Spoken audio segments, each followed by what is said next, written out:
Bueno, muy bien. Vamos a empezar la clase de hoy, digamos, última clase formal, si ustedes quieren, lo que habíamos ajustado del plan con respecto a grandes teorías sociohistóricas o sociopolíticas históricas. En algunos casos la podemos pensar como grandes modelizaciones o paradigmas económico-políticos también.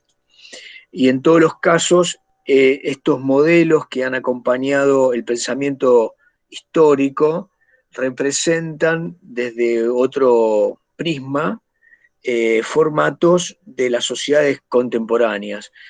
En general, todas parten de la modernidad, que es donde se complejizan las organizaciones económico, político, sociales, culturales. Bueno, la última clase habíamos desarrollado una serie de ideas en relación al liberalismo, ¿no? El liberalismo eh, como gran modelización o como gran paradigma de la lucha contra el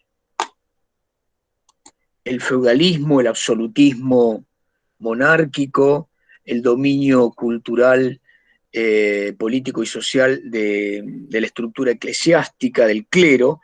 Entonces, la salida de ese mundo premoderno estuvo organizada por el pensamiento liberal, que se basaba en una cantidad de conceptos políticos y económicos que se desarrollaron a partir del pensamiento de variados autores. Nosotros los mencionamos a casi todos, pero que en general, por una tendencia de posicionamiento, de ubicación de los pensadores, tendemos a pensar a los primeros filósofos económicos, empiristas de la escuela escocesa, como los que iniciaron el recorrido del liberalismo económico y también político, y después lo fragmentamos de lo que sucedió en Francia, de donde se lleva a cabo la gran universalización de las ideas liberales. De la Revolución Francesa en general, lo que dice es que todos nacemos iguales, y esto es un golpe de muerte para el feudalismo, que admitía que la sociedad estaba compuesta por distintos estatutos humanos.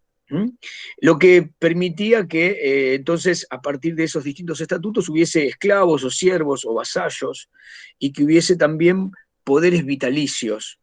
Eh, Esto de la dignidad, es decir, que alguien naciera con una dignidad, con una jerarquía por nacimiento, es objetado de plano como un hecho que niega, que niega el humanismo. La Revolución Francesa lo que dice, somos humanos en tanto somos iguales al nacer. Muy bien, a partir de ahí se inicia un recorrido del liberalismo en relación a las libertades económicas y las libertades políticas, que en la actualidad esas libertades se dan de consumo, convergen en las repúblicas. Cuando hablamos de las repúblicas democráticas, en general admitimos que una república democrática es donde está resguardada nuestra garantía a reclamar por los derechos individuales. Que el Estado o el colectivo no puede avanzar sobre mis derechos de nacimiento, mi orden natural. Mi libertad, mi propiedad son consustanciales con mi ser. Esto es algo que a lo largo del recorrido del liberalismo, con la formación de una profunda y compleja, yo diría un profundo y complejo cambio económico, social y político que produjo la libertad económica, es decir, la libertad económica da como resultado una expansión de la producción manufacturera después de la producción industrial y genera un mercado mundial.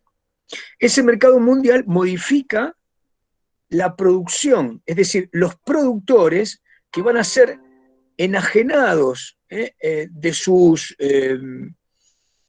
herramientas, de sus ideas, del control de la producción, de su propio mercado de venta de sus artículos, ahora se convierten en productores que venden en un mercado libre comillas, su tiempo por un estipendio salarial. Entonces, ahí nace un problema con esta organización económica del mundo que establece que ese hombre es libre también de ejercer un derecho de elección por sus representantes que van a modificar la ley o que van a hacer la ley y que en todo caso van a tratar de dotarlo de del mayor bienestar. Esto es lo que dice la teoría. Lo que los historiadores vemos es que a partir de que se desarrollan estas ideas del liberalismo político y económico, lo que existe es una mayor desigualdad en torno a la teoría. Es decir, aquella libertad para incidir en el plano de la ley y en el plano de los gobiernos se reduce en la medida que nuestro posicionamiento jerárquico como productores se distancia de aquellos que dominan lo que llamamos medios de producción, ¿no? El capital. Entonces, liberalismo económico va unido a capitalismo. Y democracia o república democrática como sistema de ejecución de las libertades individuales es inescindible del capitalismo y del grado de reciprocidad que haya entre las posibilidades de sobrevivencia digna y el ejercicio de esos derechos políticos. Todo esto que dije lo podemos traducir en una larga oposición entre dos términos en la historia, que es en la libertad e igualdad. Si ustedes se acuerdan, al principio de año, en las díadas que leímos de Waldo Ansaldi, aparecía que en todas las díadas, una de ellas era libertad e igualdad. Que en el fondo no existe una sin la otra, ¿no? Es decir, siempre que hablamos de un marco de libertad, estamos diciendo la posibilidad de que en una convivencia, porque de eso se trata, el ejercicio de la potestad, es decir, entendemos como libertad aquel espacio en donde podemos ejecutar lo que consideramos nuestro derecho. Eso tiene un límite, que es el otro.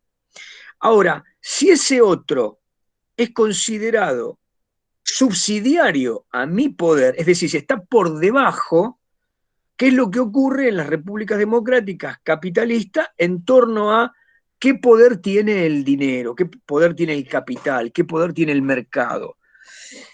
Bien, dicho todo esto, pasamos al tema de hoy, que son los modelos antiliberales. Es decir, en el desarrollo de las revoluciones liberales van surgiendo otros problemas en Europa, en América, en principio, digamos así, el mundo oriental, asiático, oceánico, y dejemos afuera a África, que tuvo hasta hace muy poco tiempo desarrollos clánicos, tribales, premodernos. En general, el mundo, digamos, que llamamos del lejano oriente estaba dominado por concepciones teocráticas, más cercanas a lo que sucedía en la Edad Media en Occidente. Es decir, las concepciones de la sociedad eran atribuidas por una cosmovisión que hacía de la divinidad un orden terrenal.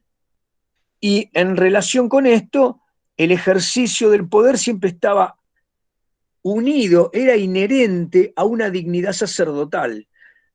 Podía haber un emperador, pero siempre había una casta sacerdotal, o hay una casta sacerdotal, o hay un conjunto de dignatarios que tienen tal dignidad y tal poder en relación a un texto canónico, por ejemplo, sea el Islam, o sea el budismo, o sea el brahmanismo, de acuerdo a distintas concepciones. Puede ser que no tenga un texto tan categórico como el Corán o la Biblia o el Talmud o el Antiguo Testamento, pero de cualquier manera lo que tienen es un orden mítico, divino mítico, que termina siendo terrenal.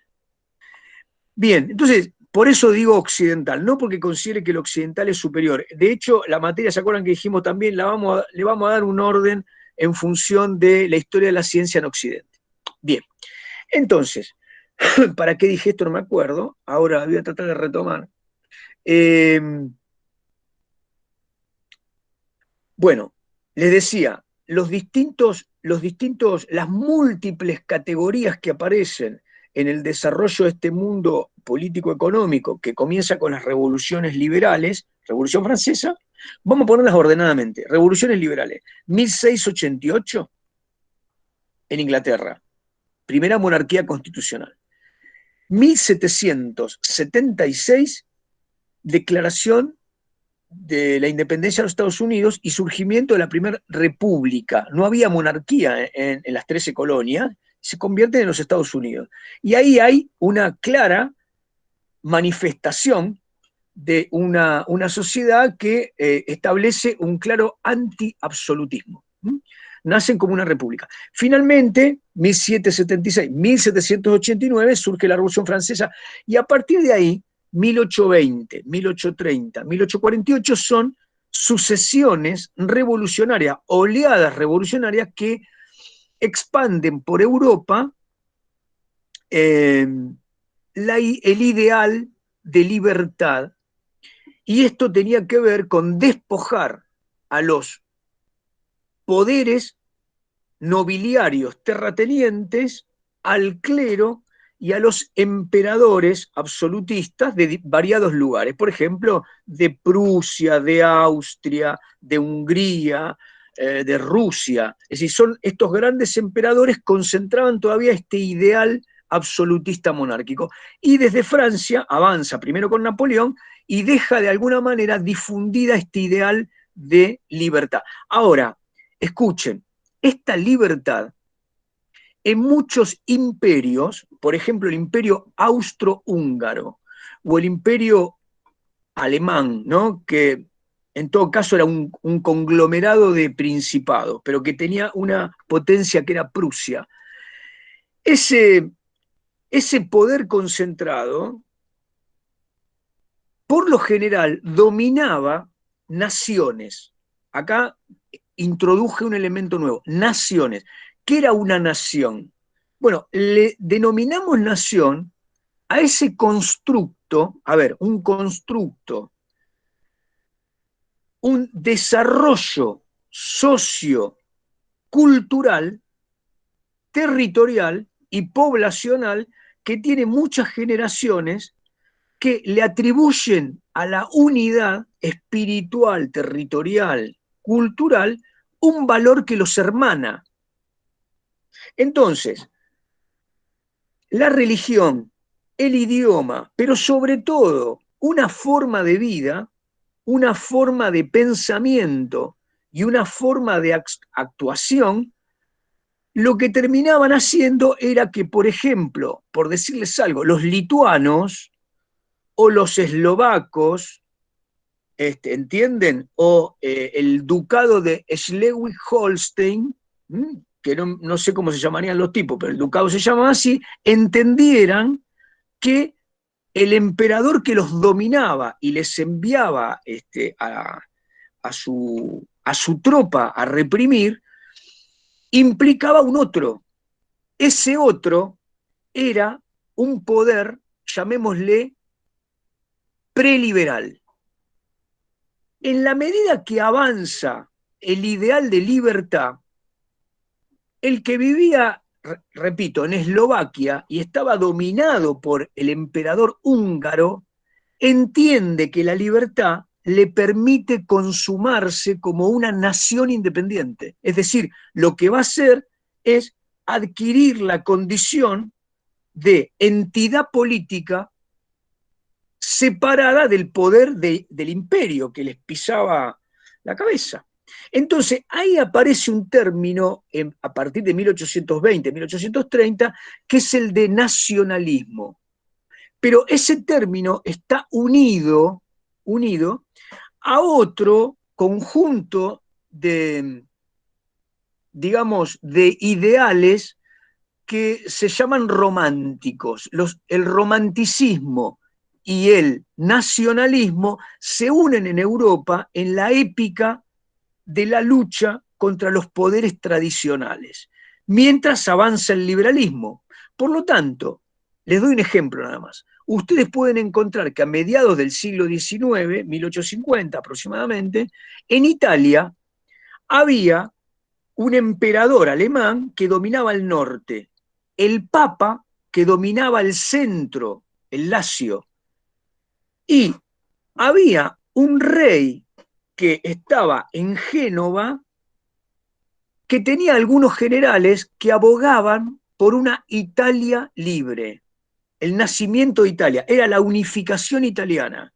Bueno, uno de los fulanos que pensaba esta teoría se llamaba Mazzini, con Z, Mazzini. Y uno de los generales que peleaba, ustedes lo conocen seguro, era Garibaldi, que era muy amigo de los liberales del Río de la Plata. Conclusión, ¿qué quería Garibaldi Mazzini? Sacarse de encima al Papa, sacarse de encima al emperador alemán, unificar Italia como una nación. ¿Qué eran ellos? Liberales. Pero había un rey, y el rey pensaba que el liberalismo le iba a permitir formar un gobierno, si ustedes quieren, constitucional, una monarquía con un estatuto moderno. Por eso hay que tener cuidado con esto, ¿no? Desde el punto de vista político, el liberalismo permite que avance el ideal del nacionalismo. Lo repetimos, un constructo sociopolítico en el cual el marco cultural es tener autonomía como entidad estatal. Pero esa entidad estatal, Estado, representa a una nación, a un modo de ser. Supongamos que yo soy eslovaco. Les voy a decir algo que les va a sonar mejor. Yo soy serbio o yo soy montenegrino. Yo soy montenegrino y no quiero saber nada, nada de nada con los serbios. ¿Entienden? En el medio hubo una guerra, van a encontrar miles de guerras, pero ¿de qué se trata ahí? Que el montenegrino siente que él es otra cosa, que su libertad implica vivir con una religión, con un modo de ser, y que los serbios en realidad han expandido su poder para sacar provecho de los montenegrinos sin otorgarle esa libertad de ser una nación. Les digo esto porque acá se mezcla un poco la cosa. Paremos acá. Dejemos ahora el término nacionalismo que apareció. ¿Qué aparece en las sociedades a partir del año 1820, 1830? Bueno, aparecen un conjunto de pensadores que, esperen que a ver si lo puedo presentar, ¿eh?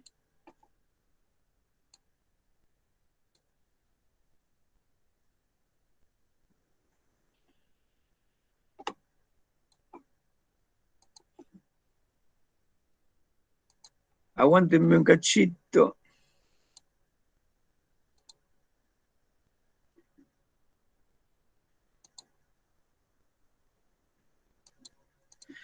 Bien, ¿ahí lo están viendo?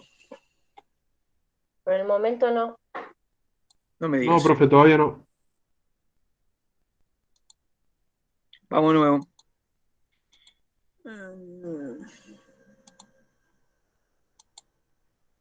¿Ahora? Ahora sí. Ahora sí. Muy bien, muy bien. Bueno, entonces, vamos al periodo, fíjense, 1820, 1848, arriba, a la izquierda, ¿sí? Socialismo utópico. ¿Lo leen? Sí, profe. Bien. Si Sí. ustedes siguen hacia la parte inferior, ahí van a leer cartismo, socialismo sansimoniano, Owen, Fourier, y la palabra socialismo utópico, socialismo cooperativo, falansterio, etc. Muy bien. ¿De qué trata esta cuestión? Bueno, el escenario europeo comienza a convertirse en muy desigual. El capitalismo o las sociedades industrializadas comienzan a dejar un resultado de miserias, barrios de los que empiezan a ser llamados proletarios. Digamos, una familia proletaria era porque tenía mucha prole, digamos, y la producción que estaba poblada por mujeres y niños, porque abarataban los costos de la mano de obra, generaban enfermedades, un latrocinio que el capitalismo deja registrado en muchísima novelística, pero fundamentalmente los hombres como Saint-Simon, Owen, Fourier y otros comienzan a desarrollar la idea de un reformismo. El capitalismo liberal en realidad producía un avance en términos del desarrollo productivo, pero estos autores plantean la necesidad de reorganizar los efectos nocivos del capitalismo que generaba una injusticia en términos de los productores. Entonces aparecen ahí la posibilidad de la autoorganización de los productores como cooperativistas. Falansterio es una ciudad de productores, el control de la producción a partir de máquinas dominadas, una industria con maquinaria organizada y producción organizada por los productores, por los trabajadores, en fin. Bueno, toda esta organización no es que impugnaba al capitalismo liberal, sino que trataba de reformarlo. Bueno,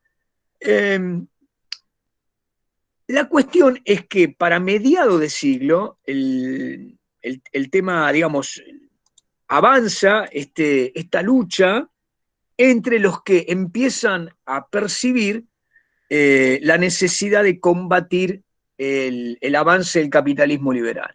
Si ustedes recuerdan, nosotros habíamos dicho que la clase social que representaba al capitalismo es la burguesía, que son los que acumulan los bienes muebles, las mercancías, y acumulan, obviamente, el capital.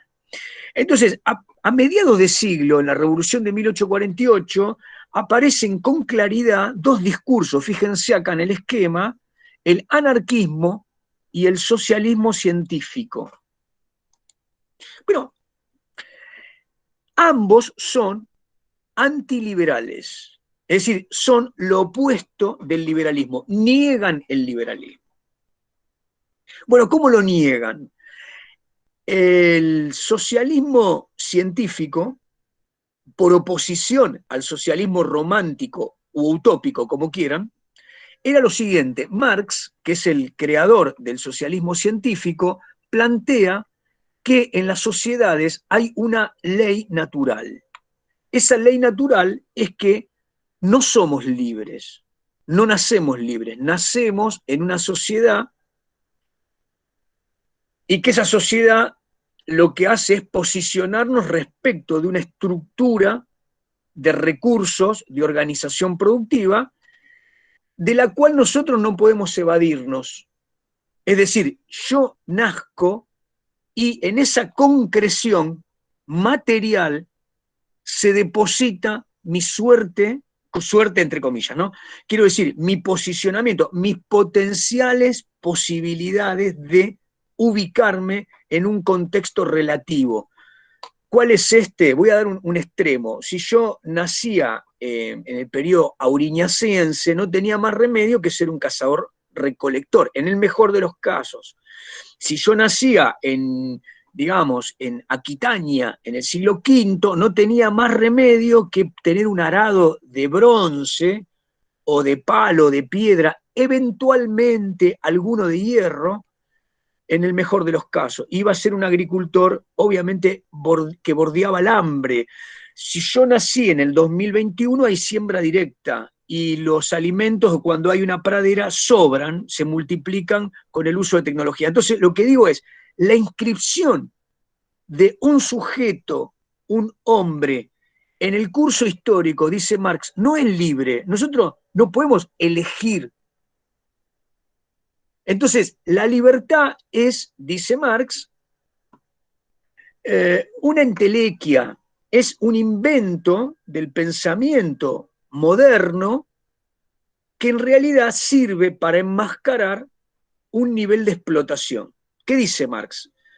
Todos los hombres tienen una primera necesidad, que es obviamente la de sobrevivir. Esa sobrevivencia es material y entonces lo que ocurre es que dialécticamente, es decir, en una oposición, ¿sí? Naturaleza y trabajo. Yo, hombre, soy trabajo, es decir, lo que hago a partir de mi ideación es proponer una intervención en la naturaleza con fines de sobrevivir. Esa intervención, que es una potencia en acto, es extractiva. Yo le extraigo a la naturaleza los recursos con los que sobrevivo. La síntesis de esa oposición, ¿no? Hombre-naturaleza es puramente material y resulta en una síntesis también material. Hay un producto X, hay una herramienta que operará una nueva acción y así toda la historia. Lo que Marx dice es, no hay libertad, lo que hay es materialidad. Materialidad como dialéctica. La realidad es dialéctica, se construye por oposición. Entonces nace el materialismo dialéctico, que es la explicación de todo lo existente a partir de este desarrollo filosófico-científico. Lo que Marx dice es que, a ver, Marx es un discípulo de Hegel, y Hegel lo que entendía es que en el curso de la historia de la humanidad se desarrollaba la idea. Acá es un poco abstracto el tema. La idea sería lo que representa de mejor manera el desarrollo evolutivo de la humanidad. Hegel era un idealista y entendía que el desarrollo de la idea o la razón de la humanidad, es decir, ¿por qué razón los humanos están y desarrollan qué? Bueno, la idea iba desarrollándose en términos evolutivos. Hegel es obviamente un gran filósofo, el mayor filósofo de la época, del siglo XIX, y lo que establece es que el Estado alemán es la forma más excelsa de ese desarrollo de la idea.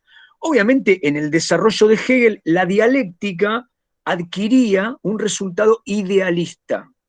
Marx utiliza la dialéctica, pero la invierte.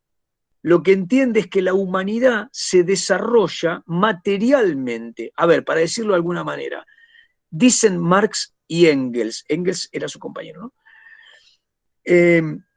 Nosotros, los humanos, somos humanos no porque haya ninguna otra razón que no sea material. ¿Cuál sería la cuestión material? Bueno, nosotros evolucionamos materialmente, tenemos un cerebro que es un órgano material generado o evolucionado a partir de una dialéctica que es la necesidad de agudizar nuestra posibilidad de penetración en la naturaleza.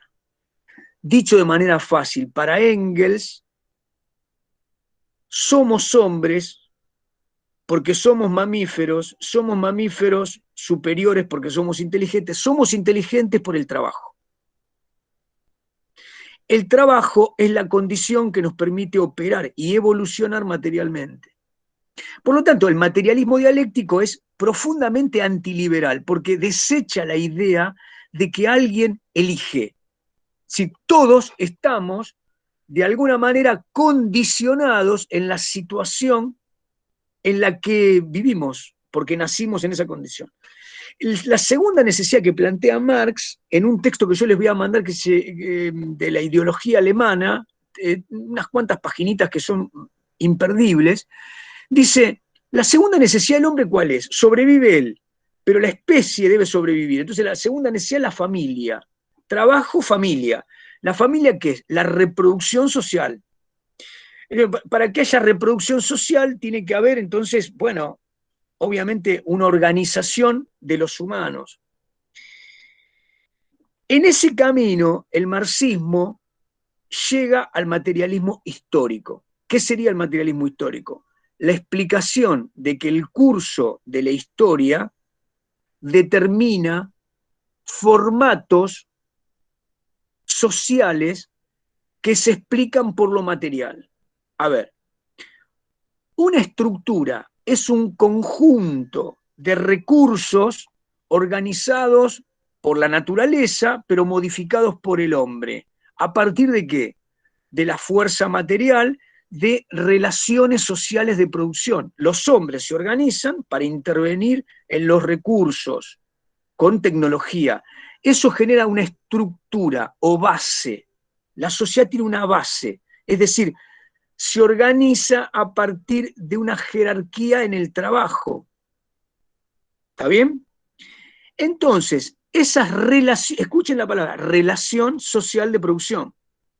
Alguien le dice, la tierra es mía, al otro, y la vas a trabajar con estas condiciones. Alguien dice, el faraón, toda la tierra es mía, yo se las doy a los nomarcas la dividen en familias, las familias me darán tal tributo hasta que yo quiera. Entonces, la propiedad de esos recursos que se convierten en medio de producción es un tipo de organización. Vamos a otro. Viene alguien y dice, todos los hombres son mi propiedad, todos. Porque yo soy el padre de todos. Y todos ustedes me deben el trabajo que yo les diga. Entonces son todos esclavos. Esta es una forma de esclavitud. Viene otro y dice, no, vayamos y como somos nosotros más organizados, casemos hombres y los convertimos en esclavos y los vendemos. Arriba de estos esclavos habrá otros vasallos que realizarán la coerción para que estos esclavos trabajen y por encima estarán los que organicen esa sociedad. Como sea, que hay muchas organizaciones, está la estructura o base que son los recursos y cómo operan las organizaciones sociales para extraer esos recursos. Esta sería la organización que el marxismo ve en cada estructura histórica. ¿Quiénes son los propietarios? ¿Quiénes trabajan? ¿Con qué tecnología? ¿Con qué estatuto de relaciones sociales de producción? Cuando digo estatuto de relaciones sociales de producción, piensen en las palabras que yo dije. Dije esclavismo, vasallaje, pueden pensar en otras palabras que seguramente ustedes encontraron ahora, mita, yanaconazgo, jefaturas, en fin. Múltiples tipos de organizaciones en donde, por ejemplo, la familia puede ser clánica, puede haber una gran organización de un clan gigantesco al que el Inca le entrega una cantidad de tierra todos los años a partir de lo que ese clan o ese ayllu en Mesoamérica era Calpulli. Bueno, eran organizaciones familiares clánicas a partir de los recursos y de la producción.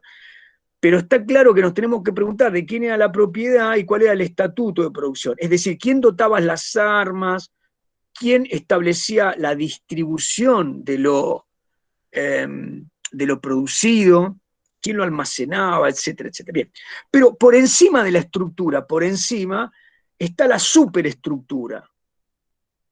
Para decirlo fácil, el Marx lo que dice es, a una forma de economía hay una forma de sociedad. Esa forma de sociedad, que depende de una forma de economía, tiene un tipo de dominio, un tipo de dominación social. ¿Eh? Si ustedes quieren, al interior de eso habrá una explotación de unos grupos sobre otros, las clases dominantes o la clase dominada. Muy bien. Lo que dice Marx es que el Estado, la religión, el formato jurídico y el formato cultural, lo que hacen es mantener, sustentar simbólicamente esa base de explotación. Pensemos con el marxismo, dice Marx, los que dominan ese tipo de relación social de producción, lo que van a hacer es generar un tipo legal, un tipo de norma que permita que ese tipo de dominación continúe y le van a dar una forma jurídica para cumplir y los sacerdotes van a decir que los dioses así lo quieren. Por lo tanto, la superestructura lo que hace es justificar la estructura. Le estoy tratando de explicar el marxismo, materialismo histórico y dialéctico de manera muy simplificada. Ustedes lo van a seguir estudiando, muy simplificada. Bien, ¿qué dice Marx? Cuando nosotros hacemos este análisis de las sociedades, lo que estamos haciendo es un formato de socialismo científico, porque lo que tratamos de explicar es que el liberalismo capitalista es una forma de dominación que explota a los trabajadores proletarios, como antes los varones, los condes dominaban a los vasallos y a los siervos de la gleba, como antes los señores romanos o griegos dominaban a los esclavos. Entonces, lo que dice Marx es, el motor de la historia es la lucha de clases. Ante cada estructura hay al interior tensiones, hay tensiones. Esas tensiones llegan al límite cuando la potencialidad de la estructura se agota, es decir, una estructura productiva no llega a producir lo suficiente y eso genera, obviamente, confrontaciones al interior de esa estructura y unas clases tienen un modelo de producción que trasciende al anterior. Les voy a dar un ejemplo. En el sistema premoderno, el clero, la nobleza territorial y la monarquía dominaban a los burgueses, que eran esos señores que vivían en la ciudad y que eran en todo caso artesanos, pequeños comerciantes, y uno le decía burgueses porque vivían en un burgo. En algún momento la renta de la tierra, que era muy estática, crecía mucho menos que lo que crecía la población, comenzó a tener, obviamente, tensiones. ¿Cuáles serían esas tensiones? Y bueno, había hambrunas y había epidemias. La gente se moría ¿por qué? Porque o le daba de comer a los cochinos o a las vacas o comían ellos. Y en algún momento se tenían que comer a los porcinos y lo que hacían era salarlos, pero de cualquier manera el hambre cundía cuando había bajas temperaturas o el clima determinaba una mala cosecha, era el hambre. Entonces, ese modelo productivo estaba demostrando que el feudalismo estaba agotado. Lo que dice Marx, que es, la burguesía reemplaza a los nobles y al clero una vez que desarrolla un modelo productivo que trasciende al anterior. Lo reemplaza, es un nuevo paradigma. La burguesía luchó contra los burgueses, el clero y los monarcas, proponiendo un modelo comercial, financiero e industrial que trascendió y organizó mundialmente la producción, pero con otro tipo de explotación, que era ahora la explotación con la libertad de los productores. Esto pasó a lo largo de varios siglos, ¿entienden? Por lo tanto, Marx dice, la lucha de clases es el motor que explica la dialéctica histórica. Muy bien. Hasta acá mínimamente lo que dice el marxismo. Dice, bueno, nosotros somos científicos. Los socialistas utópicos que hablaban de reformar el capitalismo no entienden que el capitalismo en algún momento va a entrar en crisis y tendrá que ser reemplazado por otra forma, por otro modo de producción. Muy bien. Marx vivió en el siglo XIX y lo que Marx en algún momento empieza a proponer ya no es de carácter teórico-analítico. Acá yo le estoy presentando al Marx pensador teórico. Marx, a la vez, paralelamente, era un agitador, era un político que trataba de acelerar la emancipación de los trabajadores contra los dueños de los medios de producción. Es decir, Marx, a partir de 1848, dice a los trabajadores, unámonos, formemos asociaciones para reemplazar a los burgueses en el dominio del Estado. ¿Qué propone Marx?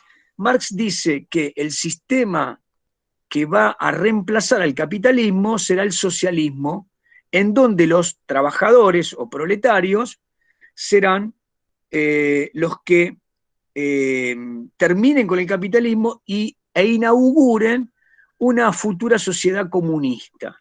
Estas son las palabras de Marx, que acá Marx se contradice, porque en realidad los textos de Marx, la mayoría de ellos fueron económicos y no dejó textos políticos de teoría del Estado futuro. Eso lo escribió Lenin. Pero ¿qué pasa? Lo que Marx dice es, toda la historia es dialéctica, sin embargo, en algún momento nos dice, bueno, pero en algún momento viene la sociedad comunista y se acaba la lucha de clases.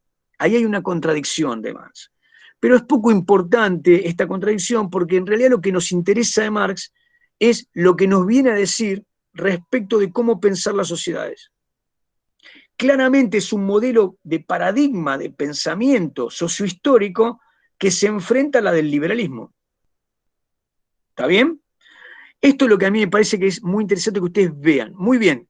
¿Qué pasó con Marx? Bueno, Marx a lo largo de su vida dijo, bueno, organicemos entonces este paradigma socialista científico o comunista, como empezaron a llamarse, o marxista, como lo llamaron muchos. Veamos, veamos un minutito lo que tenemos acá. Fíjense que junto al socialismo científico, este marxismo que les acabo de comentar, surge otra corriente teórica, otro paradigma, que solamente se los explico porque es importante en estas épocas que mucha gente se hace llamar anarquista, los límites del pensamiento, ¿no? Que es un nuevo paradigma. ¿Qué decía el anarquismo? Bueno, uno de los ñatos más importantes junto con Marx, o en la época de Marx, era Proudhon, era un francés. Bueno, empiezan a tener una polémica con Marx, pero digamos, lo importante es que el anarquismo entiende que el diagnóstico marxista de que ese mundo injusto debe ser abolido. El mundo del capitalismo debe ser abolido. Ahora, las razones de por qué debe ser abolido para Proudhon y para los anarquistas siguientes es una razón que filosóficamente lo aleja de Marx, porque los anarquistas entienden que el valor en sí mismo no es el colectivo, no es esto que estuvimos hablando de la estructura productiva, de los productores frente a sus dominadores, sino que para los anarquistas la entidad filosófica es el individuo. Por lo tanto, los anarquistas se hacen llamar libertarios. Ellos creen que el ser humano tiene una dignidad de modo tal que nadie puede gobernar a otro. Parten de ese punto de vista, es decir, nadie puede gobernar a otro. El poder de una persona sobre la otra es ominosa, es horrorosa y hay que evitarla. Trabajan sobre la concepción de que no es el problema el capitalismo, el problema es la ley. La ley la va a hacer el que intente dominar a otro. Y el problema es el Estado, que está hecho de leyes. Es la organización que de alguna manera oprime al conjunto de los humanos. Por lo tanto, filosóficamente, el anarquismo nace con los liberales. Pero en algún punto, este pensamiento libertario ve al Estado como algo que obstruye la emancipación personal y lo que propone es la vía violenta de destrucción del Estado. Bien, los que siguieron a Proudhon, por ejemplo, Bakunin, Kropotkin, empiezan a unirse al pensamiento socialista y en algunos países al pensamiento marxista. Todos luchan contra los mismos enemigos. ¿Quiénes son?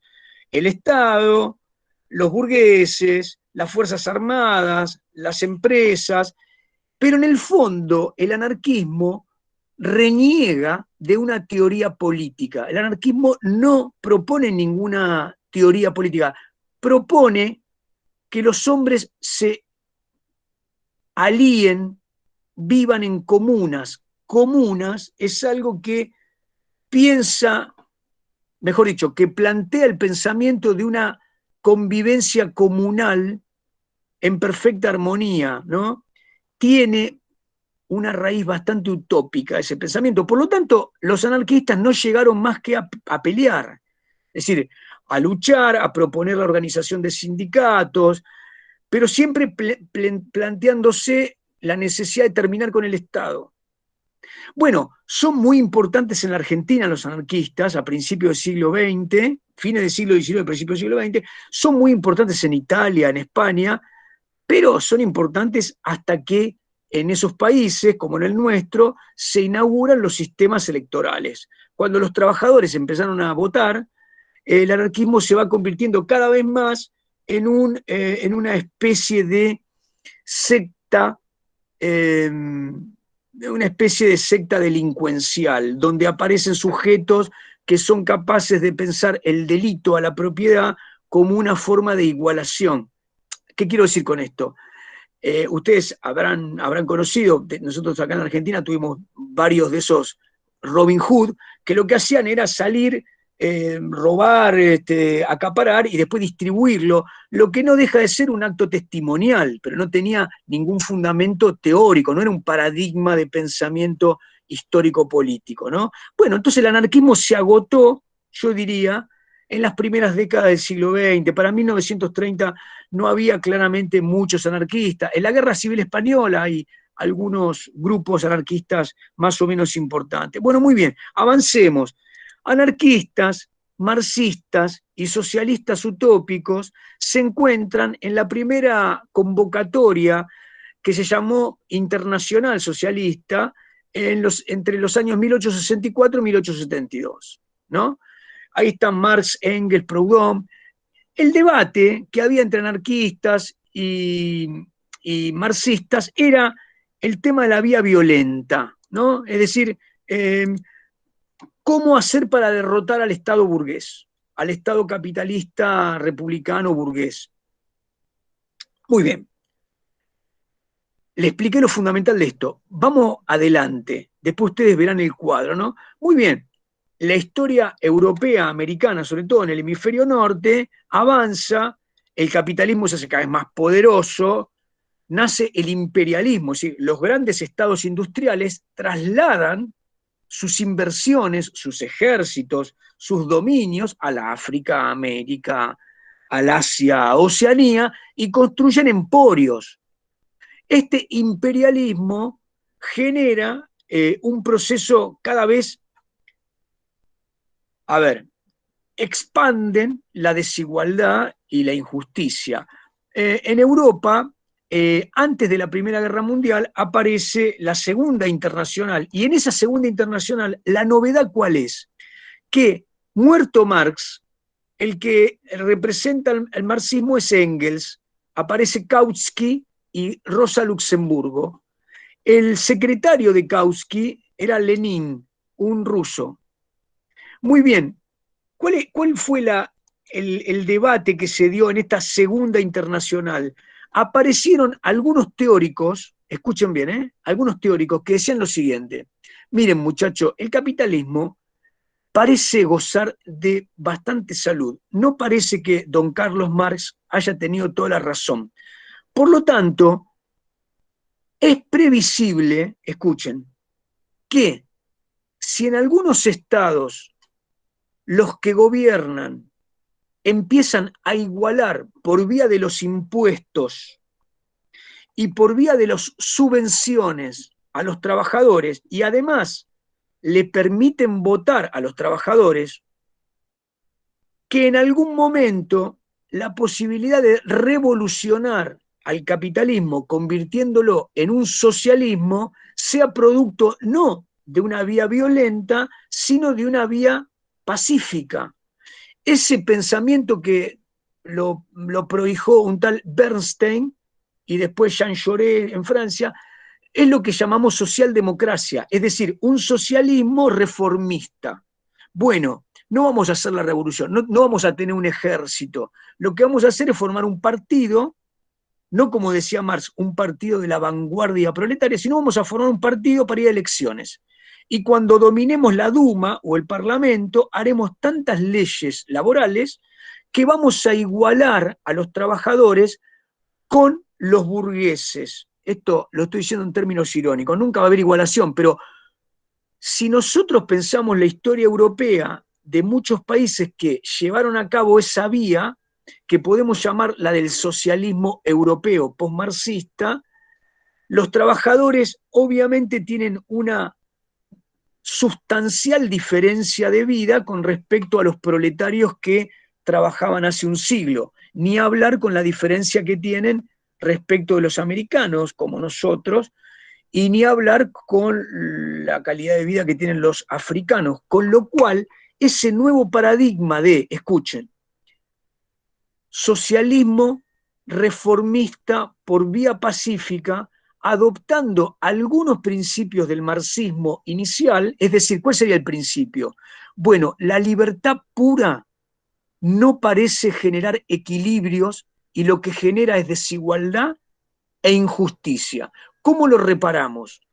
El marxismo decía, lo reparamos violentamente, y estos decían, lo repararemos con un sistema electoral en paz, a lo largo de una lucha del tiempo, ¿no? Bueno, esto sucedió, por ejemplo, en Alemania, en Francia, en Inglaterra. Los partidos que siguieron estas ideas adquirieron distintos nombres. O sea que, paremos acá, estaban los socialistas utópicos, reformistas, el marxismo antiliberal, el anarquismo antiliberal, y ahora este socialismo evolucionista, no revolucionario, evolucionista, lo que viene a plantear es la posibilidad de una vía alternativa en donde, escuchen, no solo el mercado equilibre salarios, precios, sino que el Estado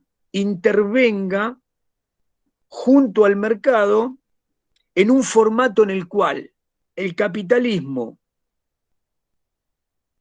tiene por vía del Estado una equiparación. Le cobro más impuestos a los que tienen el dominio de los medios de producción y establezco mínimas garantías de vida, de condiciones de vida para los productores. Bien, este sería el teórico. Muy bien, ¿cómo avanza la cuestión? Bueno, vino la Primera Guerra Mundial, al diablo la Segunda Internacional, finalmente, lo voy a hacer rápido, en Rusia, contrariamente a lo que Marx había pensado, que era que las condiciones objetivas para dar una revolución socialista, marxista, eran el Estado británico, es decir, los ingleses, los alemanes o los franceses. ¿Por qué razón? Porque Marx entendía que la vanguardia de los productores era la clase obrera industrial. Eran los que tenían conciencia de clase. ¿Qué quiere decir esto, conciencia de clase? Saberse explotados.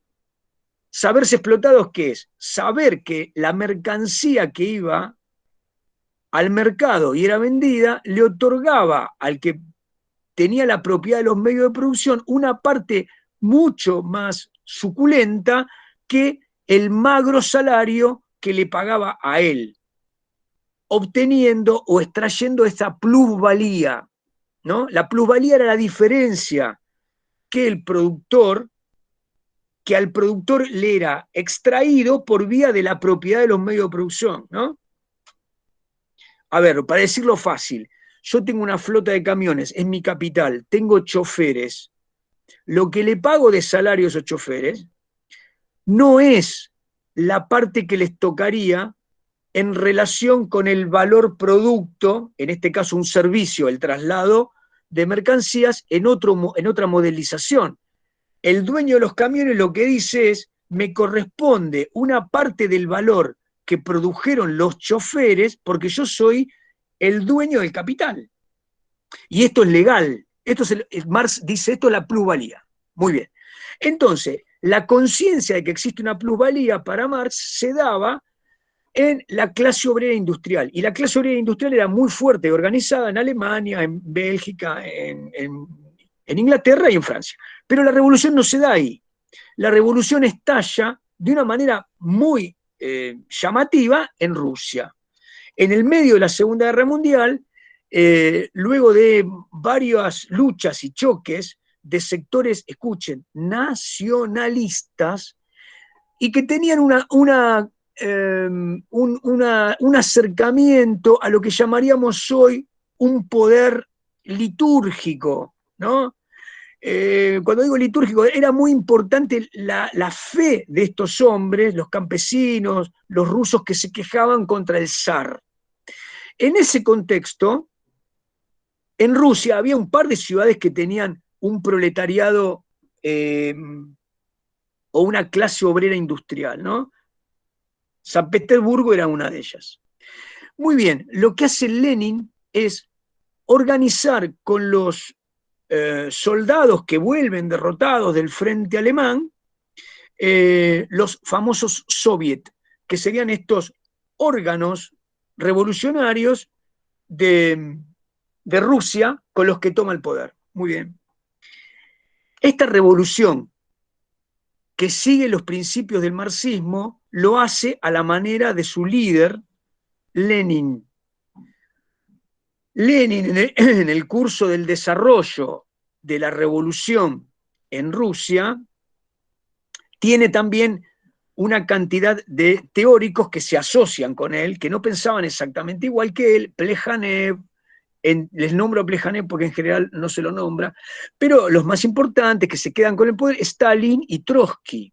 Muy bien, Lenin establece una teoría del Estado que implica la vanguardia del proletariado, es decir, un grupo que representa a los trabajadores es la vanguardia. Armada toma el Estado. Y a partir de ahí lo que hace es expropiar a los productores y generar una colectivización. Los medios de producción, sobre todo la tierra, es de propiedad colectiva, pero el Estado va a estar dominado por una burocracia que está en el partido. No hay ninguna libertad para elegir nada. Esta es la revolución hecha por el leninismo. Muy bien. El leninismo entiende que tiene que consolidar la revolución contra la burguesía en Rusia, mientras que Trotsky pensaba que lo que Marx había propuesto era que los trabajadores del mundo lucharan por una emancipación total y plantea la revolución permanente. Para Trotsky, la revolución no podía quedar en Rusia o después en la Unión Soviética, tenía que ir al marco mundial. Lenin muere, Stalin reemplaza a Lenin, pero convierte directamente a la Unión Soviética en un Estado asesino totalitario y en una especie de farsa del comunismo marxista. Por eso yo lo que diría es, lo que Marx pensaba en vida, digamos, es el paradigma marxista. Lo que Lenin aplicó es marxismo-leninismo con una teoría del Estado de Lenin. Lo que Trotsky pensaba es un desarrollo de Trotsky a partir de Marx, tomándolo de Lenin. Lo que hace Stalin es llevar a cabo un formato estatal político en la Unión Soviética durante los años, el resto de los años 20, 30, los principios de los 40, hasta después de la Segunda Guerra Mundial. Muy bien. Entonces, a partir de esa Unión Soviética, tenemos en el mundo, los años 40, 30, 40, el modelo liberal capitalista. En Europa tenemos muchos modelos socialdemócratas que serían una especie de mezcla entre el socialismo utópico, el socialismo evolucionista y el liberalismo y el pensamiento colectivista comunista de la Unión Soviética. Voy a tratar de hacerla corta, así nos alcanza el tiempo para lo que nos falta. Aguántenme un cachito. Finalmente, en 1949, la China, un estado más primitivo que Rusia, cuando digo primitivo, ¿a qué me refiero? A que vivía en una economía primaria. ¿Qué había en China? Campesinos, mayoritariamente campesinos, con algunas islas, pero muy, muy menores. Muy bien, Mao Zedong lleva a cabo una guerra civil contra Chiang Kai-shek, que era un nacionalista. ¿Sí? Acá quiero parar un cachito. Ahora voy a volver sobre esto. En la Segunda Guerra Mundial, el nacionalismo es llevado al extremo de las ideas del paradigma de nación por el totalitarismo fascista y nazi. Es llevado al límite, paradigma límite de lo que el Estado nacional tiene que hacer con los individuos, ¿no? Paremos acá. Chiang Kai-shek era un chino nacionalista.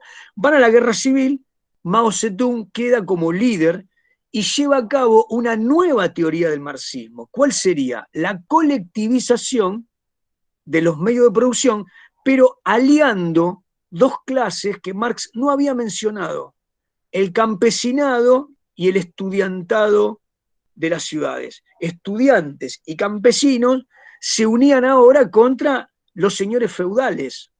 Entonces, ahí tenemos un salto histórico. Los que hacemos historia tenemos que pensar que Marx no había podido evaluar en su Das Kapital más que el desarrollo occidental, pero en sociedades donde las relaciones sociales de producción eran premodernas, ahora las ideas marxistas eran aplicadas a un modelo que no había sido desarrollado.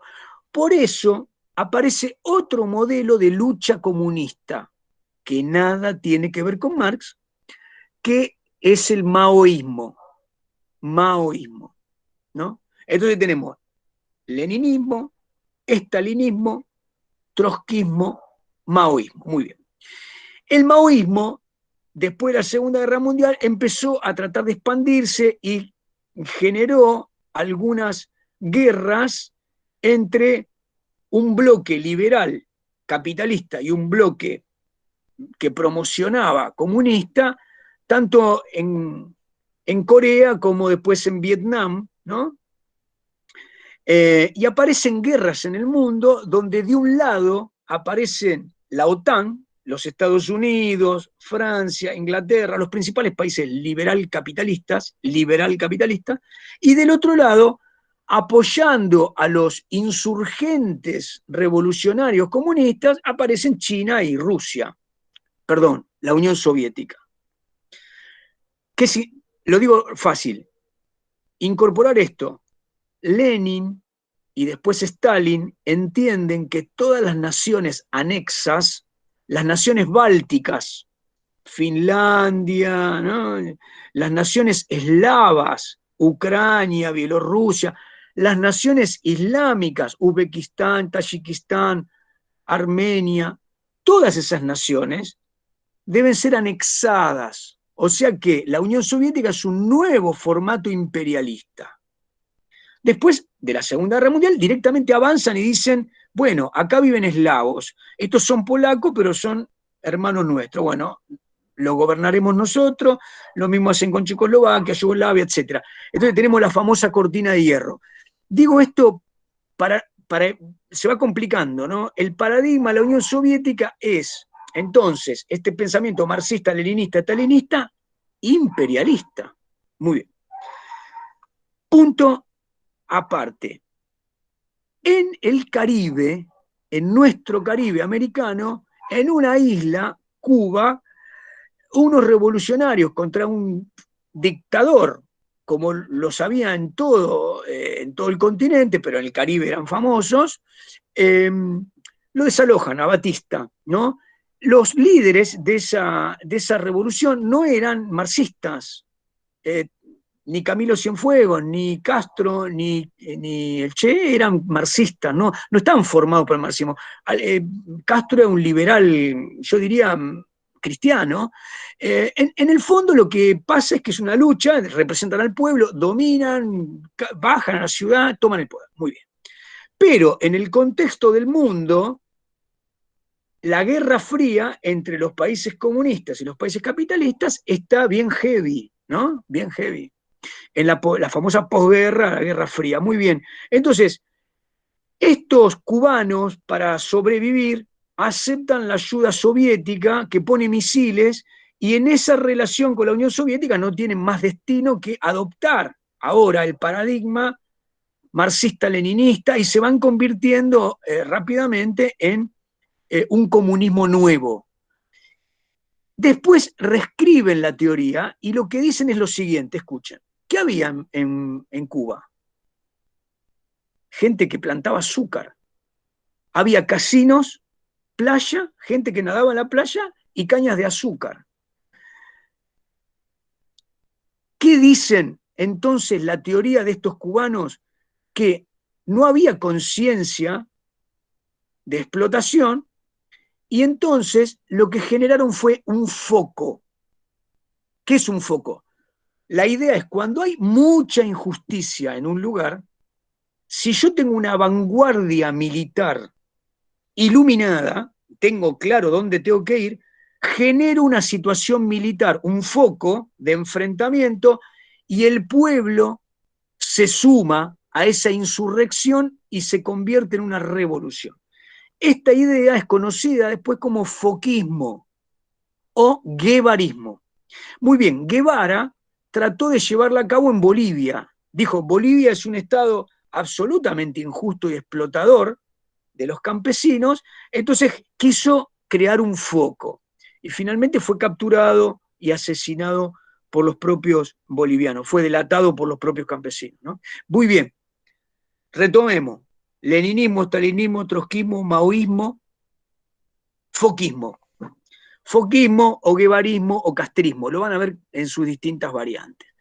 Bien, todo esto que acabo de decir son los resultados de la teoría marxista aplicada a las luchas políticas, económicas que se dieron en el siglo XX, en donde hubo una gran cantidad de reformas en torno a los paradigmas liberal y al paradigma colectivista o comunista o marxista.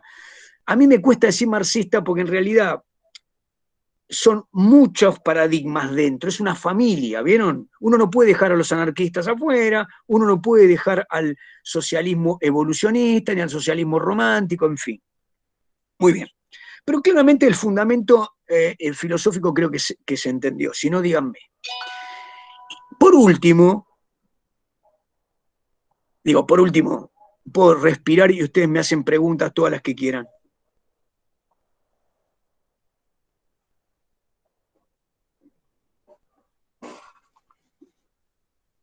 ¿Quieren preguntarme o se hartaron ya de mí? Profesor, cuando llegó Garibaldi, estaba también con Víctor Manuel, ¿cómo era? Víctor Manuel II. Sí, estaba con Garibaldi, ¿no? Claro, Garibaldi era un militar, digamos, ¿no? Un revolucionario que peleaba por la unidad italiana, ¿no? Sí, sí, sí. Bien. Y Víctor Manuel estaba con él. Sí, sí, sí. En esa unión. Está bien, gracias. Bueno, escuchen, vayamos al paradigma nacionalista. Yo les había comentado del nacimiento de esta idea del nacionalismo como el ideal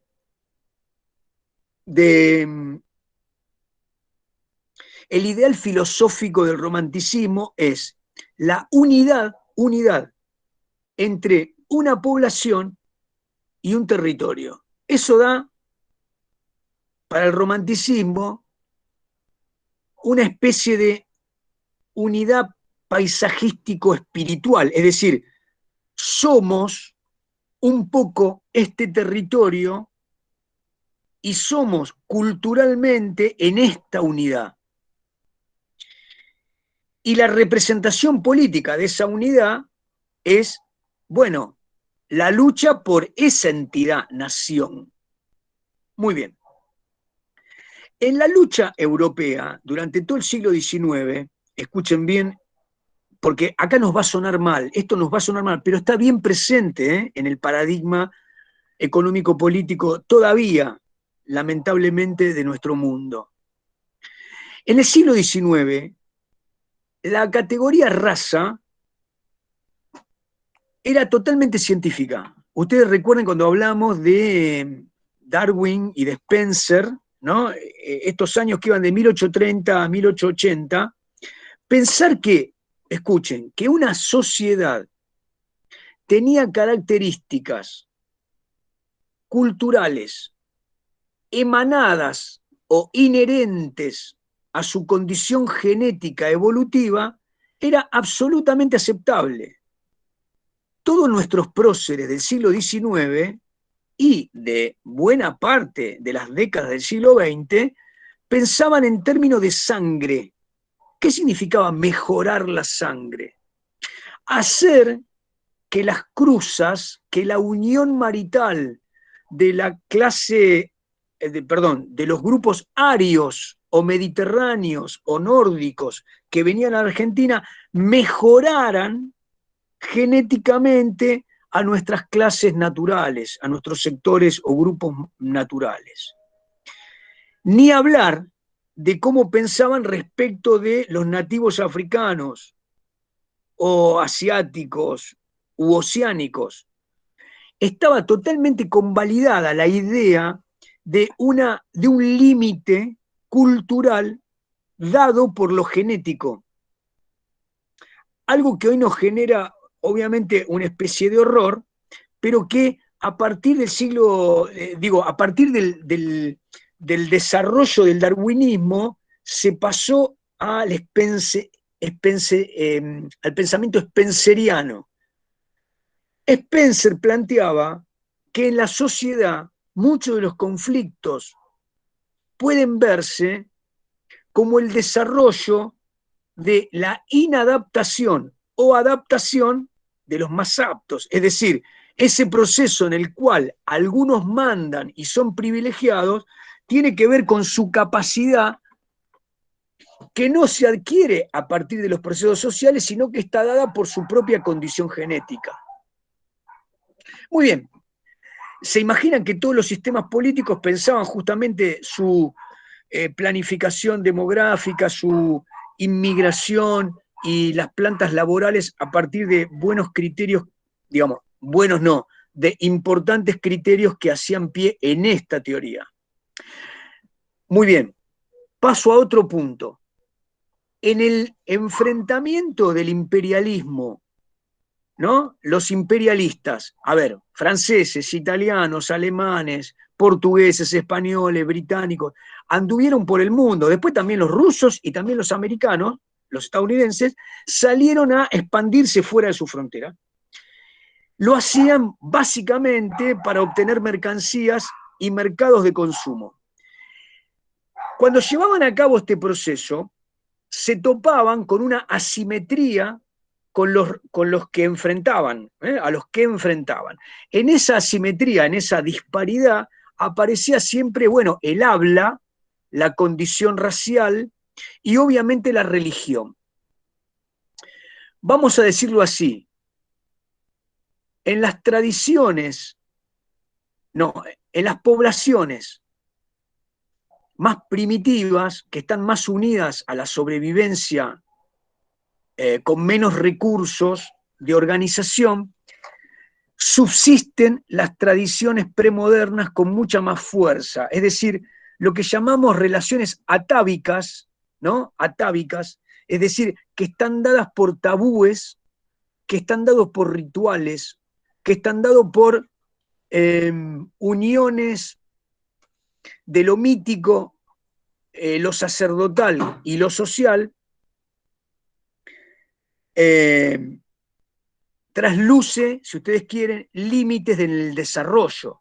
En este contexto, los europeos llamaban a todo esto salvajismo o barbarie, y lo entendían como un límite a la civilización. A ver, para que ustedes entiendan,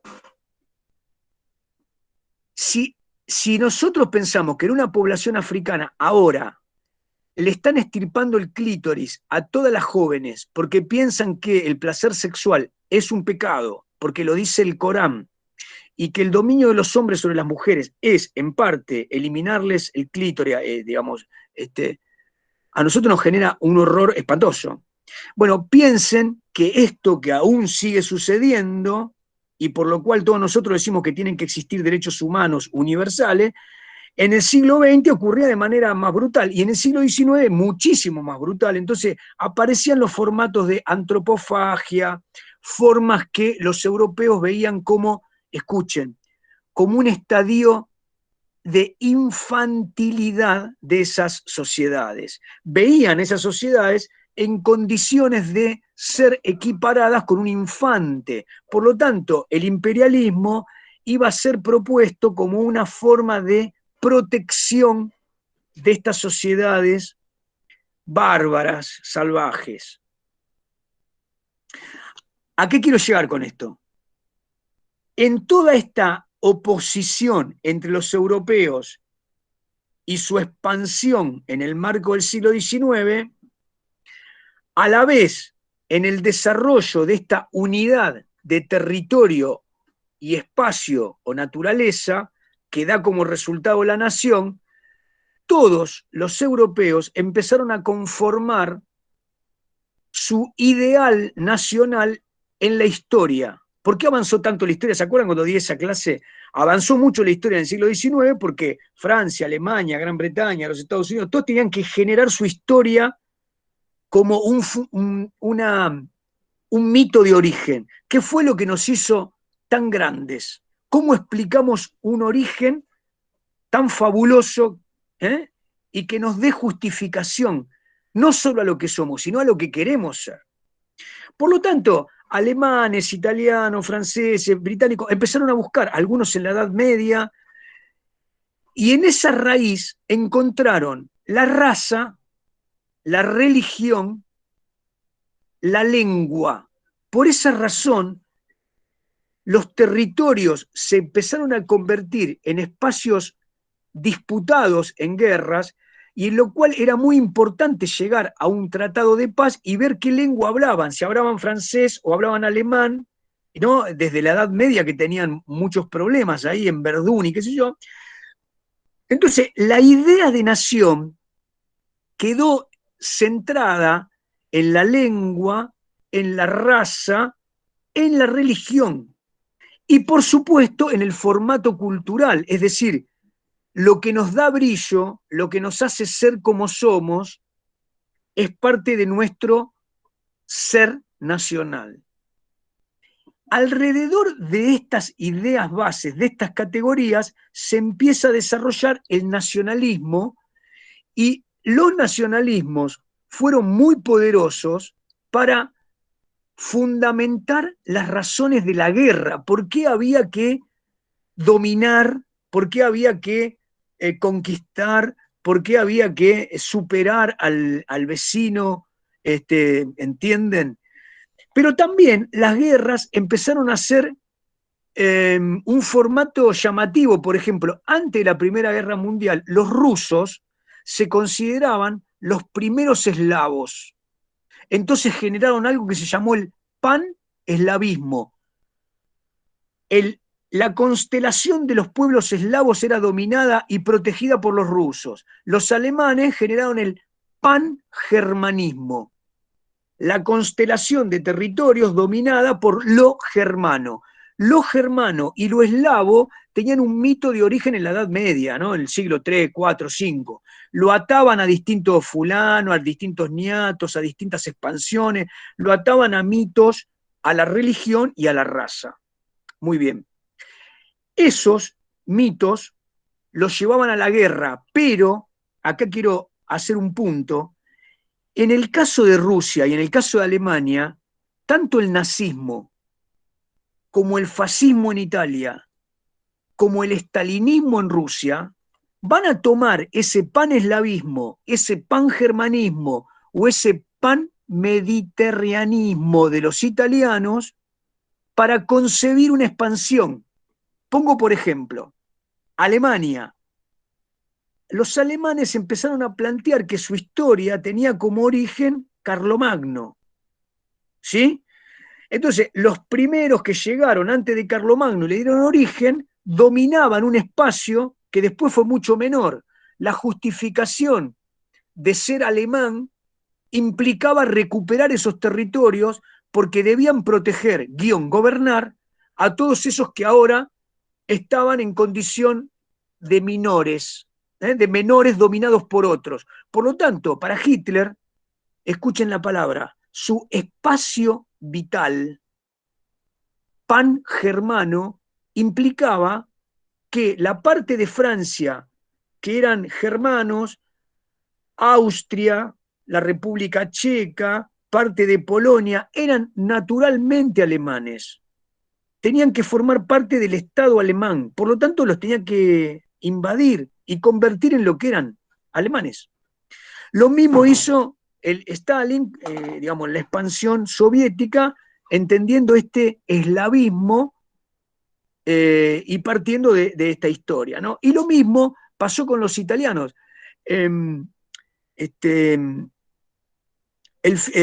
Führer me sale, ayúdenme, Dios mío, hasta ahora. El Duce, quería decir el Duce, Mussolini, planteaba que el origen de Italia había sido obviamente el Imperio Romano. No había ninguna razón por la cual otras naciones pudiesen impedir que Libia, ¿no?, Abisinia y buena parte del norte de África formara parte de un imperio, restablecer ese imperio italiano, ¿no? Bueno, ¿de qué se nutrió este paradigma nacionalista, además de la idea de, reitero, raza, religión, cultura? Se nutrió obviamente de una idea de Estado total, ¿no? Para proteger el formato y defender estas razones que generalmente estaban motorizadas por un concepto que nosotros podemos llamar patricio. Patricio viene de patres, ¿no? Es decir, las clases que se sentían imbuidas de la defensa de la nación, de ahí viene casi homóloga la palabra de patria, ¿no? Nación, patria, están hermanadas. Esta clase de patricios, generalmente era dominante del concepto de nación, establecía que el marco de gobierno tenía que ser un Estado total. Un Estado total, para decirlo claro, en los paradigmas en los que estamos hablando, eran justamente limitar la libertad a la razón de Estado. La libertad individual tenía que quedar dominada a las razones de Estado. ¿Esas razones de Estado cuál era? Sobrevivir, dominar a los demás. Entonces, la razón bélica en el Estado nacionalista es muy importante, ¿no? Y de ahí viene que su desarrollo máximo,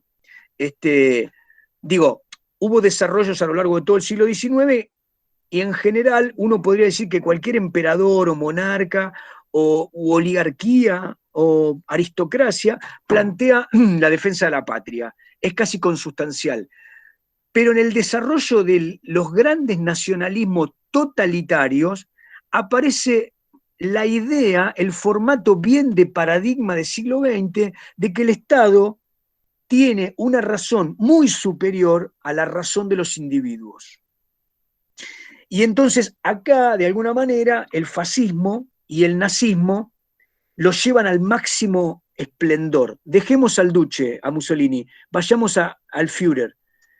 El nazismo es el más limitante, es el grado máximo de la locura nacionalista cuando propone que no solamente existen razones de Estado, de expansión, de uniformidad, sino también de exterminio de aquellos integrantes raciales que son incompatibles con el ser nacional, en este caso la raza aria. Digo, el mundo en el siglo XX tuvo todos estos grandes paradigmas a través de los cuales nosotros pensamos la historia, ¿no? Si ustedes quieren, el último que acabo de decir, el nacionalismo extremo, tiene formatos nacionalistas mucho más leves, que combaten al liberalismo. El nacionalismo en el siglo XX se declaró enemigo del liberalismo y enemigo del comunismo. ¿Eh? ¿Y ahí viene la raza superior? Claro. Pero, digo, en todos los estados, los que asumían la condición nacionalista, vamos al caso de Perón en Argentina, ¿no? Digamos, el régimen peronista asumía que era ni yanqui ni marxista. Es decir, eso ya estaba dando a hablar que el pensamiento de los peronistas era nacionalista, la defensa de la patria, primero la patria, ¿no? Y último los ciudadanos, ¿no? Después los hombres. Recuerden las 20 verdades. Primero la patria, ¿no? Bien, digo, estos formatos generan esquemas paradigmáticos del pensamiento socioeconómico y político durante el siglo XX, ¿no? Último elemento conceptual. La Iglesia generó un pensamiento social cristiano. Desde la Edad Media, la Iglesia plantea que el ideal terrenal, escuche, el ideal terrenal, lo que ocurre en el gobierno de las cosas finitas, de las cosas que van a tener un fin, son, en todo caso, el destino y la suerte que corre un plan que no puede ser otro que un plan celestial. Es decir, lo que ocurre en la suerte de los humanos debe tener un supragobierno, que es un gobierno eclesiástico. A esto se lo llama integrismo. La posición de los católicos que piensan que los estados laicos tienen que estar sujetos al gobierno y al poder de las estructuras eclesiásticas son los integristas. Quieren que el Estado tenga una razón religiosa. Un Estado tiene que ser de tal religión y no permitir el libro culto, por ejemplo. ¿Qué piensan los liberales? Todos los cultos, todos los pensamientos. ¿Qué piensa el marxismo? Toda la religión, toda la religión lo que hace es justificar una forma de dominación. Bien, esto que les estoy explicando yo son los límites, el paradigma en su formato límite, pero en los desarrollos económicos, políticos, culturales, todos estos formatos tienen ejemplos más leves. Por ejemplo, el peronismo. El peronismo no fue fascismo, ni fue franquismo, ni fue salazarismo, mucho menos fascismo y mucho menos nazismo. Pero tuvo elementos que regularon la modelización social, la modelización económica, el pensamiento en términos culturales y filosóficos. Bien, en muchos formatos, durante el siglo XX, el pensamiento cristiano integrista se sumó al pensamiento nacionalista. Esto es muy común. Pero también hay que decir que en la segunda mitad del siglo XX, el papado y la iglesia cristiana empezó a tener un viraje hacia posiciones de la defensa de los débiles. Digamos, un pensamiento, si ustedes quieren, más centrado en los pobres y en la consideración de la iglesia como pastores bondadosos del rebaño y no como una institución justificadora de los dominadores o de los poderosos, ¿no? Muy bien. La iglesia es y será siempre en Occidente un instrumento poderosísimo en la teoría política, ¿no? Obviamente vamos a dejar, porque de eso sé un poco, pero no es parte de la clase, lo que implica el islamismo, que es un formato teocrático en donde solamente hay pocas excepciones.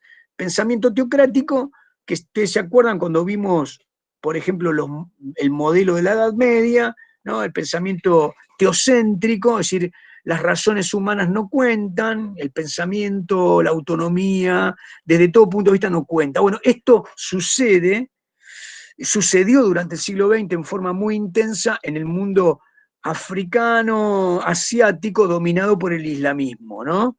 Y también eso ha dado como resultado la posibilidad de que Occidente se mire en espejo respecto a esas sociedades que son claramente muy maniqueas, que son muy primitivas, muy formales, muy rituales, muy premodernas en esa organización sociopolítica, económica, aunque tengan mucho poder bélico o tengan mucho poder económico, ¿no? Bueno, a ver, ¿qué me queda agregarles? No lo quiero complicar. Lo pensé así la clase, para terminarla hoy y que ustedes tengan estos paradigmas, no más que esto.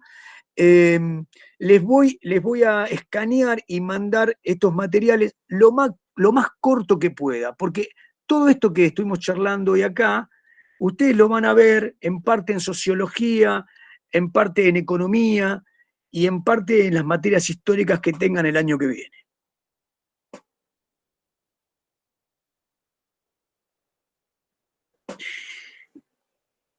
Bueno, ¿me quieren hacer alguna pregunta?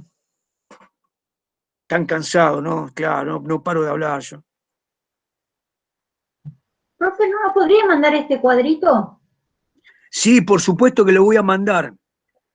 Voy a mandar los dos esquemas. ¿Mm? Sí, por supuesto. Un esquema está, perdóname, un esquema está ambientado en Argentina. No está mal que lo tengan, porque en realidad esto me lo pasó en limpio el ayudante de cátedra de Historia Argentina del siglo XX, Fernando Mareque, que es muy bueno con las aplicaciones, ¿no? Y me lo informatizó, digamos. Si bien lo vamos a usar en cuarto, a ustedes les va a generar también ahí buenas asociaciones. Muy bien. Bueno, me queda no más que saludarlos. La verdad es que fue muy placentero para mí estar con ustedes durante todo el año. Espero que les haya servido. Les agradezco muchísimo el respeto, la calidad humana y bueno, espero que a partir de ahora se contacten conmigo para hacer tutorías. Me interesa que me vayan planteando quiénes van a venir a la mesa de acreditación. Tengan en cuenta que en estos días va a aparecer el cronograma, van a tener una fecha en diciembre y una fecha en febrero-marzo. Me gustaría que los que siguieron la materia vayan leyendo, se presenten, la acrediten y me hagan consultas. No tengo problema de aunque estemos muy cerca del examen, no importa, me consultan. Bárbaro, profe, muchas gracias. Bueno, les mando un abrazo fuerte, Gracias, que estén profesor. muy bien. Muchas gracias a usted. Gracias. Bueno, nos estamos viendo. Muchas gracias, profe, por todo. Buenas A noches. ustedes, nos vemos. Buenas noches. Chao, profe, Estén buenas bien. noches. Puede ser.